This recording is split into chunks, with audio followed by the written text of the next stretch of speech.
If you're an average player, you want to be left alone, all right, because you want to be able to slide by. If you're a good player, you want to be coached. If you're a great player, you want the coach to tell you the truth every day. Did I hustle on that play? Did I make the right read? Did I play the guy with the right leverage? You want to know every play, because you know why? They want to be perfect. Everybody here makes a choice to do one of those three things. Welcome to the GOAT Consulting Podcast, a podcast dedicated to people striving to be a GOAT, the greatest of all time, serving it up in a way that you can get it in all stages of life. I'm Colby Jubenville, and welcome to another episode of the GOAT Consulting Podcast right here in studio in VC Productions in Nashville, Tennessee. We got a great show for you today. Always at the table, my good friend, the CEO and founder of the family of brands, the GOAT family of brands, Tyler Burnett. Tyler, I got to ride with you, Sprinter, today. It was exciting. Great conversation. Teddy took us here. It was awesome. To the left, we call him the LinkedIn Whisperer, the calming force to our show, my good friend, John Byers. John, we're excited for you to be here today. So good to be here. And at the table with us, all the way from Philly, my good friend, Anna Papalia. Our first guest from Philly. This is very exciting. She is the founder and CEO of the Shift Profile. And prior to that, spent many, many years as the director of talent acquisition. And one day you just woke up and said, I can't take it anymore. You call it a come to Jesus moment. And you decided that things are going to have to change. You're a disruptor. You're an author. You're soon to be author, speaker. You've created this incredible instrument that's both valid and reliable. And it's transforming the industry. And we're so glad that you decided to spend some time with us today. Welcome to the show. Thanks for being here. Thank you so much. It's really fun to be here. That come to Jesus moment might be what as we relate it to the show, your Jerry Maguire moment, right? Where he takes Flipper, who's coming with me, and jets out to change the world. And speaking of change the world, not only is Anna changing the world, but so is Deb Digital, our good friends right here in Nashville, Tennessee. They sponsor the show, Digitizing the World. Right. And then we have a new sponsor, RWS, Russell Stroud, RWS Services, right out there in Murfreesboro, Tennessee. He's on a cruise today. But Russell, we'd like to give you a shout out and say thank you for making a commitment to the show. It's awesome. We got him a cool gift coming, by the way. You do. You're a little late on that, but we'll get there. As we get closer to Christmas, we love giving gifts. Our gift for you today to our audience, our global audience, where can you find us? You can find us on Pocket Cast, YouTube, Google, Amazon, Spotify, Apple, iTunes. And our gift to you today is Anna Papalia. And we've got some questions we always ask to kind of get people revved up and get going. You've got a great story. I know you speak all over the country on this. We appreciate you taking the time today. John, why don't you start us off with the first question for today for Anna? Well, I got a little more fear. Maybe that's the feeling because Anna is like, she picks apart interviews, right? Like she coaches people on what we're about to do. Well, so good. I'm glad you have some fear today. I know. That's your perfectionism creeping in. We're going to work on that in 2023. You know, courage doesn't exist without fear. So this might have been my most courageous moment on the show here with you, Anna. It's so good to have you. Thank you for joining. Love your background. Thank you. Love the bust going on. The best of John. Yes. That's really cool. I promise I'll be gentle. Thank you. Thank you for that. Famous last words. One of we like to do things a little different. Colby shared a little bit about your bio and your background. We'll unpack that as we get throughout the episode. And then at the very end, maybe that final layer of the Anna onion that we will peel away there. But one of the things that we always like to know is tell us your favorite or your best, whatever comes to mind, childhood memory, so that we can start to get to know you. You didn't know this was going to be a psychotherapy session. We always start with a psychotherapy session. And the relationship with your dad, Mom. Just lay down on the couch and open your brain to us. Yes. You need a cigarette. Okay, favorite childhood memory. Let me think about this. Truthfully, and I don't want to start on sort of a tough or sad note, but I had a tough childhood. Yeah. I actually moved out when I was 15, and I don't really feel like I had a traditional childhood. I felt like I was always sort of an adult and working pretty hard. And I feel like now I get to enjoy a childhood through my own children. I have a 4- and 7-year-old. And so I get to enjoy the childlike fancy and the whimsy of what a childhood should be like, because I didn't really have that. So I kind of feel like I'm enjoying childhood now in my 40s. Can you give us an It's example not as of sad that? as it sounds. No, I love that you said that. Yeah, and I'm I a love latchkey kid I myself. love the vulnerability of all that. And can you give us an example of like what helps you feel that, resurrect that, maybe those memories that you never got when you were a child, like with your kids today? Sure. Well, I think that one of the issues with why my childhood was so tough was because I was in a very controlled environment all the time. I didn't feel like I had any autonomy. And I feel like I'm the happiest I've ever been in my life now because I have autonomy, because I have freedom. Mm. Some of the freedom that I hope that my children have, just to be children, right? Just to enjoy themselves in a way that I never got to. So for me, I feel like I'm reliving parts of my childhood that I should have experienced when I was, 5 and 8 and 10. And it would be inauthentic of me to sit here and say, I mean, yes, I could think of some great memories, but it would be inauthentic for me to like wax romantically about, a summer vacation that I took Mm. once. Like, Yeah. the bigger thing for me is I think I'm happier now. I don't really romanticize my childhood. We've talked several times, in one of the conversations you talked about having conversations with your children on the way to school, and how much you enjoyed that. Do you remember that conversation that we had in that particular moment? What was the topic that you talked about? I think that will help us get us on track here. Do you remember that conversation that we had that day? Well, I do. I walk my son to school every day, and we talk about the day that he's going to have, and he rates his day. And I think it's really important that he understands that, even bad days, you can glean good things from them. Yeah. And I want to just build a relationship of, communication with him, that he feels comfortable to share things with me. Yeah. Today, you founded this instrument, this profile, this assessment that is changing the industry. Prior to that, you served as the director of talent acquisition. There's moments in our life. One of the stats that we found is that 80% of life-defining moments happen before age 35. There's this moment in time where you said to yourself, this is the defining moment for me, and this is going to launch to this autonomy that you talk about, that you have today and that you're excited about and that drives you? Is there one moment that you find that pushed you to this point? Yeah, absolutely. And it was in an interview. And so it's no secret that this is why I'm so passionate about what I do.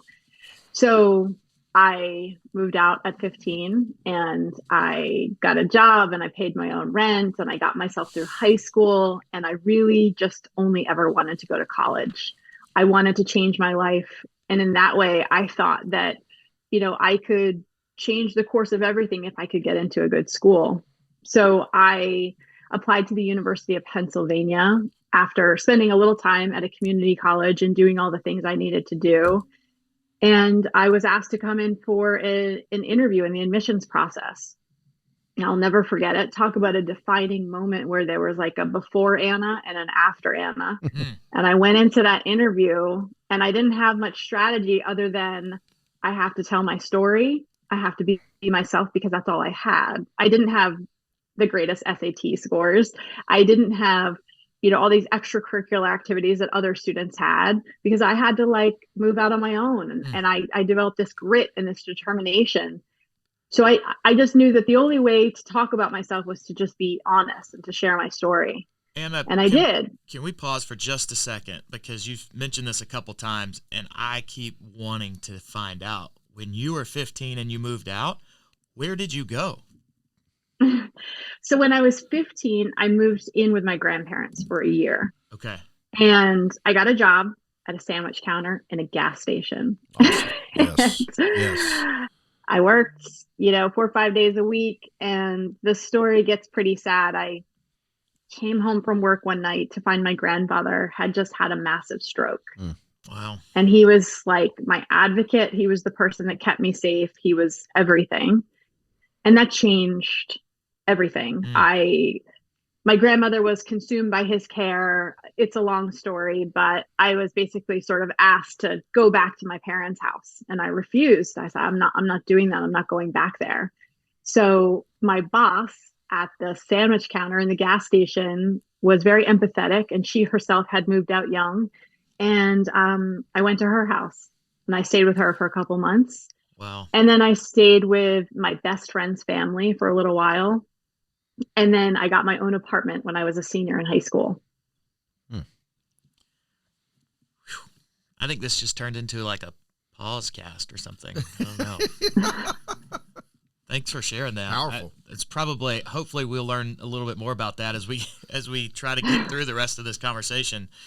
So to finish the story so of course those are many defining moments early in my life, but I went into my admissions interview very much accelerated, that you should not have experienced all at the same time, right? Right. To my point earlier about not having much of a childhood, I was an adult very early.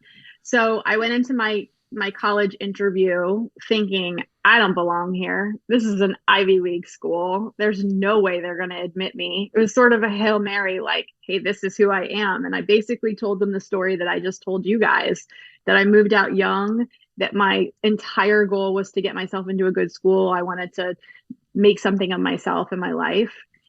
And the admissions counselor looked at me, I'll never forget it. And he said, well, Miss Papalia, you have a tough decision to make.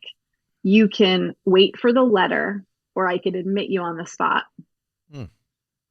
And I was pretty sure if I waited for that letter, he was going to change his mind, because I couldn't believe that I had just gotten into Penn. So I was like, no, I'll you can do it right now. Yeah. I'm in. Yeah.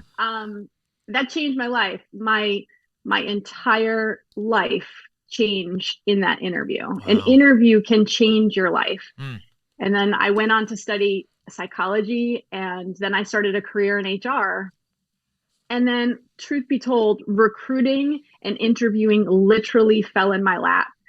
I was an HR generalist in the beginning of my career. I was terrible at my job. I was terrible at it. An HR generalist was responsible for reporting and employee changes and paperwork and spreadsheets. And I was terrible at it. And I just kept thinking, I know this is what I wanted to be a therapist, and I thought corporate HR would be kind of like corporate therapy, and I just was missing it. And a couple months into it, the recruiter came to me and she was just overwhelmed. And she was like, can you help me like call some of these candidates? And just literally like threw a bunch of resumes on my lap. And I started, and I was like, oh my God, they're going to pay me to like talk to people on the phone? Yes, please. I'm terrible at that HR generalist stuff.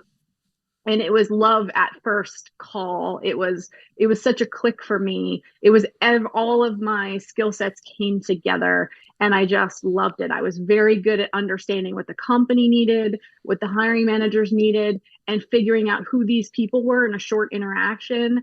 And it just became this like love affair that I had with interviewing. Like, this artificial moment is all we have to determine if someone's going to be a good fit. How do we do this better? This artificial and that was moment. That was the beginning of my HR career. And then from there, I went on to recruit as a contingency recruiter, and I learned recruiting, and I learned how to cold call, and I learned what people liked, and I learned what good candidates did, and I learned the whole thing.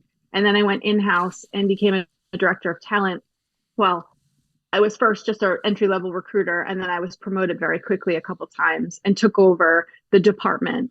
And that's ultimately the role I left in 2011. I was responsible for hiring for the entire organization. I hired 80% of the employees at that company by the time I had left. I worked with all of the executives partnering on recruiting strategies and plans. I knew interviewing inside and out from the entry-level standpoint of an HR generalist all the way up to director of talent. I had done it for 10 years. I knew all sides of the HR part of it. Wow. And 2011 is when you left that to go out on your own. To launch. That's really fascinating, because I started my career around 2001, somewhere in that range. I think we may be similar in age. And the first 10 years, I think I've gone back and looked. I think I've interviewed over 1,500 people in the first 10 years of my career. So I had a lot of interviewing experience as well, and not quite the expert that I think you may be. And I can't wait to talk more about that. I find myself doing some of the things I've learned from watching you, like how you're looking into the camera, not down at your picture, how you're kind of lean forward on the edge of your seat. So I can't wait to talk more about that. But before we get there, one of the ways that we honor all of our guests is we ask them to give us their own definition of a GOAT. Can't wait to hear yours. And then once you do, please share a GOAT or two with us. I think that a GOAT, obviously the greatest of all time, is someone that looks at the status quo, that looks at the world and says, we can do better. One of my favorite quotes is the Gandhi quote, be the change you wish to see in the world. And one of my biggest frustrations with life or with people are people that go in and just accept the status quo, or apathy is probably one of my biggest pet peeves. I would say if pressed, Steve Jobs is probably one of the greatest of all time for me, because that's exactly what he did. I remember in college, I had this newspaper clipping. It was an old Apple ad. And it was basically saying, it was the beginning of their ad campaign of think differently. It's the people that go out into the world and look at something and say, this isn't working. It's messed up. Somebody needs to change that. I'm going to be that somebody. And that, if I had to put my own story in a nutshell, is who I am and what I do. I'm relentlessly never satisfied. And I never look at something and say, that's good enough.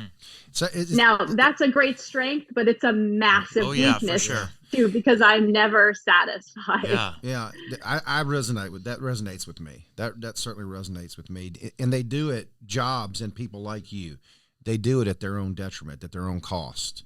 If you're looking back on your career in the last 5 years in your life, what does that cost you? What does that cost you to disrupt? Because you consider yourself someone that is disrupting the industry, right? You said, hey, I love what you said. You called the interview, we're making a decision on hiring somebody that we're going to invest hundreds of thousands of dollars in a year in an artificial moment. Mm-hmm. And you said, we can't keep doing it this way. There's got to be a better way to do it. What's that cost you over the last 3 years of your life? Not to be hyperbolic, but it cost me everything. Yeah. I mean, in order to become something different, you have to completely let go of who you were before. And who I was before was this corporate director of talent. I believed all these different things. I was full of implicit bias and didn't even know it. I left that role and shed that corporate layer and became a business owner. And I started teaching people how to interview. But I was still doing it in the shades of my previous self. And it wasn't until the second defining moment in my life, when I discovered interview styles through this process, that I realized that my life was going to completely change forever once I discovered how to do this. And I could no longer rely on the advice I used to give or how I used to be. There's a great Buddhist analogy story that I share with lots of my clients. This man had to get across a river, so he cut down a tree and he carved out a canoe, and it took him weeks, and he made it perfect, and it was beautiful, and it got him across the river. It was wonderful. And then once he got across the river, he picked it up and he started carrying it, and he went to carry it, and he came across a mountain, and he had to climb up a mountain. And these two monks ran into him and they said, "Why are you carrying a canoe up a mountain?" And he said, "Well, it served me over there. It got me across the river. I just never know when I'm going to need it again." And they were like, "But you don't need that where you're going. You have to put it down now." And this, for me, is what happens in life, where you think you need something, this level of experience, this skill set, these qualifications that you have, and you hold on to them. And if you don't let go, you can't get where you're going. You can't climb up that mountain carrying a big canoe. So I realized immediately I could no longer be the former version of myself once I figured this out. Once I discovered interview styles, once I created this framework, it changed everything for me. And I also couldn't do it alone. I had to hire a team, and it changed everything for me. And I want to replay. I tried to write it down when you said it, and I hope our audience will go back and listen to the exact quote. There was a word that came to mind for me. This is not exactly how you said it, but I'm going to insert a word that rang when you said the quote. In order to become something different, you said let go. I wrote down part of you has to die in order or whatever the thing is, right? You've got to let go of the canoe, let go of that part of yourself, but there's a death in a way that has to occur for that thing, right? And of who you were, what you needed before that you may not need today. You need something different, want to become something different. Yeah, Colby asked me, what did I lose by doing all of this? And if you're doing things right, and if you're evolving correctly, you lose everything. You shed that former part of yourself. It's a metamorphosis. It's a growing, it's like watching children. Like, I can't try to get my 7-year-old to wear his baby clothes anymore. He's a different person now. But as adults, we don't look at it that way. And for me, my biggest challenge is keeping up with myself, being never satisfied, and letting go of those former versions of how I used to give advice, how I used to coach, how I used to look at the world. It's completely different than the way I did it 5 years ago. Yeah, I tell my kids often that life's designed similar to baseball or vice versa, right? And after T-ball, like, it's not funny to run to third base anymore. It's cute. It's Right. cute. It's cute, right? In T-ball, but after T-ball, it's like, yeah, you got to run it the right way, right? So I want to comment on one thing before we shut this thing What down. I struggle with is it's never cute to me. Yeah, that's true. I wish it was. I wish it was. Here we go. No, seriously, I wish it was. But Professional baseball player. Yes. Literally. But I want to makes say sense. one quick thing about Steve Jobs. Love him. He's actually been one of my goats that I've shared before. So I love that you shared him. Are you aware? Are there any recorded interviews? You guys know we're talking. Yes. Sorry. Okay. So are you aware? Are there any recorded interview, like him doing any interviews, like with people? I don't That know, would be actually. really fascinating, because one of my favorite quotes of all time is him saying, we don't hire people to tell them what to do. We hire people for them to tell us what to do. And I imagine the interviews that he John does, prepares for these things. the interview that good. he does with people has to be fascinating, because he's looking at, what can you be telling me to do better? And I'm Steve Jobs, right? Like, that's got to be super cool. Well, I can imagine, obviously, we won't know this for sure ever, but I would guess that if I had to hypothesize, that Steve Jobs was a challenger in interviews. He's probably a challenger in his life. And his interview style, to your point, was probably a lot of asking very deep questions to figure out who this person was. That is an entirely different interview style than the others. Well, we're gonna pause right there and challenge our audience to stay with us. Anna, will Yeah. you stay with us for round 2? We're gonna Please, get in the canoe with Yes. Anna, I love it. and we're gonna cross the river. If you'll stay with us for Tyler Burnett and John Byers and Anna Papalia, I'm Colby Jubenville, and this is the Go Consulting Podcast.